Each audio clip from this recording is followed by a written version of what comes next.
Welcome, everybody, to another episode of the Daily Fantasy Digest podcast, the all-inclusive podcast where we talk all things fantasy sports to help give you an edge. I am your host, Joe Buer, and today I'm going to be breaking down the Thursday slate on May 16th.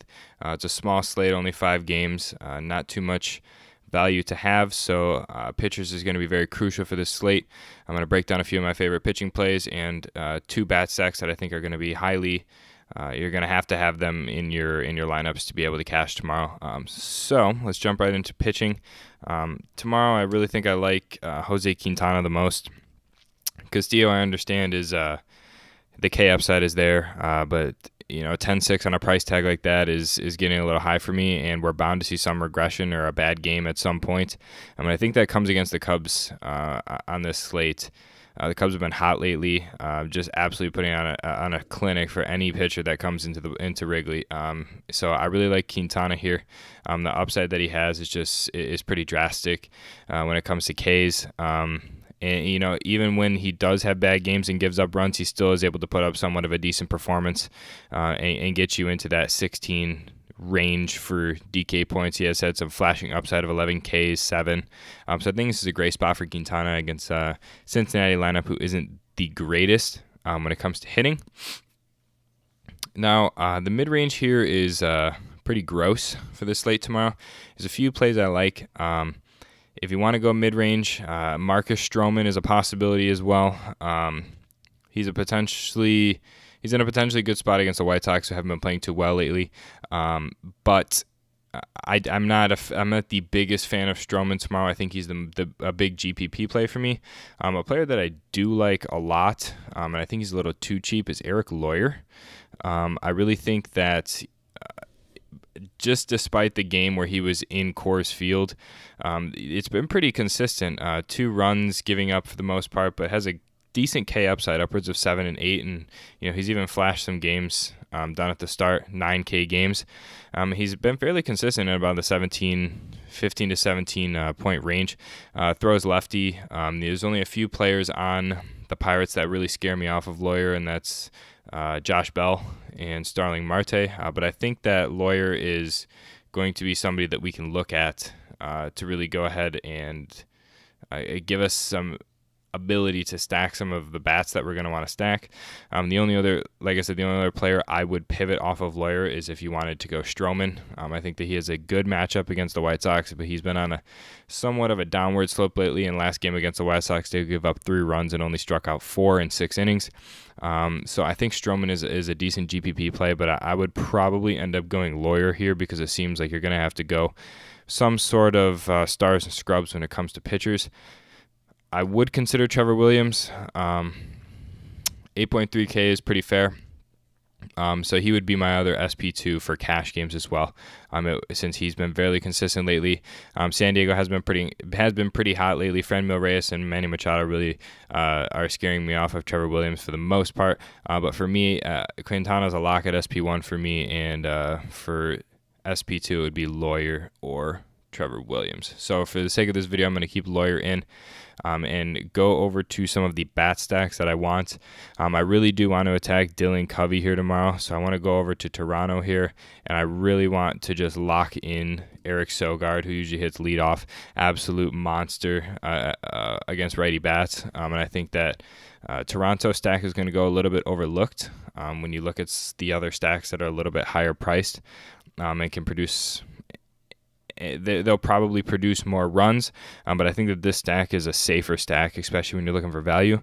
Some of my favorite players from this stack, I really like Sogard, really like Tellez, really like Freddie Galvis, and I do like Vlad Guerrero. I had him a few nights ago when he pulled off the 2 homers for his first 2, and I think that he's starting to heat up in the nick of time, and Covey is a player that is going to easily be able to serve up some fastballs that Guerrero can take out of the park. So I think Guerrero is probably going to be one of my number 1 plays for this small slate, especially going up against Covey.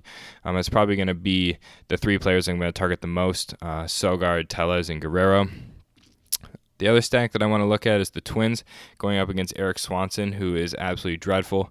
I'm very big on Eddie Rosario tomorrow. I think that he's a lefty masher. Usually his 3 or 4 hold depending on injuries. But I'm very big on Eddie Rosario. To me, he's going to be the biggest lock for me tomorrow as far as bats go.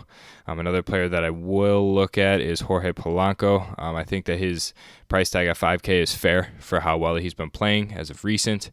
And I don't think that you can really pass on stacking the Twins tomorrow in as many options as you can.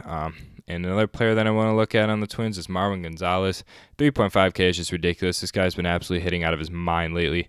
And I think that if you're not looking at him in some way, shape, or form tomorrow as a value play, it's only gonna hurt you in the long run. So for stacks, the stacks that I'm looking at the most are the Blue Jays and the Twins tomorrow. More so the Twins and the Blue Jays, but I feel like the Blue Jays create the most value tomorrow for you to be able to pay out for players like Rosario and Polanco. So for me, one other value play that I do like is going to be, let me scroll down to Eric Hosmer. Been hitting very well and consistent lately. And I think that Trevor Williams is going to, I just don't see a good game coming from Trevor Williams here. And Eric Hosmer as a lefty just absolutely crushes right. He's averaging 7.4 fantasy points per game this season. I think that at 3.8K, it's so cheap. So if you pivoted off Tellez to go Hosmer, I would not be opposed to that as well. And another player that I would like to look at that seems too cheap just for how good of a player he is Matt Carpenter. If you can fit him in. Hitting leadoff against Teheran is, as terrible as Teheran is, he gets very lucky, and that's why his numbers look the way that they are. But don't let that deceive you for the pitcher that he actually is. For me, I would say that Carpenter is a great value at 4K because he's been hovering around the 4K and 3.9K range. And I think that tomorrow it's going to be a pretty decent game for him. So yeah, that's going to wrap it up for me. I left the catcher and the last outfield spot open. If you want to complete the Minnesota stack, I love Castro tomorrow as catcher. I think that he's a very, very, very strong play tomorrow at catcher and has been hitting very well lately. And the only other outfielder I like left on the Twins is going to be Max Kepler. He usually hits leadoff as a lefty. Going up against Swanson, who's a terrible righty. I think is a very great matchup for him. So yeah, this is most likely what my lineup's going to look like come lock tomorrow. I think that the Toronto Blue Jays and Minnesota Twins are going to be the stack to go to. So I know that on this podcast we do Dinger of the Day. Who's going to hit the homer for us tomorrow and give us that 14 points right away. Super close yesterday, or last video. Picked David Peralta, put him as a thumbnail. Ended up going off for like 15 to 17 Draftkings points, which to me is still just incredible performance. And he was the biggest lock of the day. We also had CJ Cron, who went off as well for roughly 10 to 13, which is just another great play as well. So my dinger tomorrow is going to be Eddie Rosario. It's going to be the thumbnail of this video. I think Eddie Rosario is in an absolute smash spot, whether he's hitting 3 or 4. I think that stacking the Twins is going to be the only way to go. So Eddie Rosario is going to be my dinger of the day. If you enjoyed these videos, please go ahead and subscribe to the channel so you can stay up to date with all the videos. If you're on podcasts as well, on Apple, go ahead and subscribe. And yeah, we're going to be still continuing to roll out breakdowns as well as some interviews as well.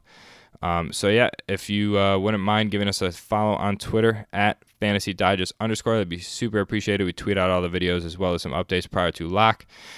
And once again, I appreciate all the support on all the videos. And until next time, peace.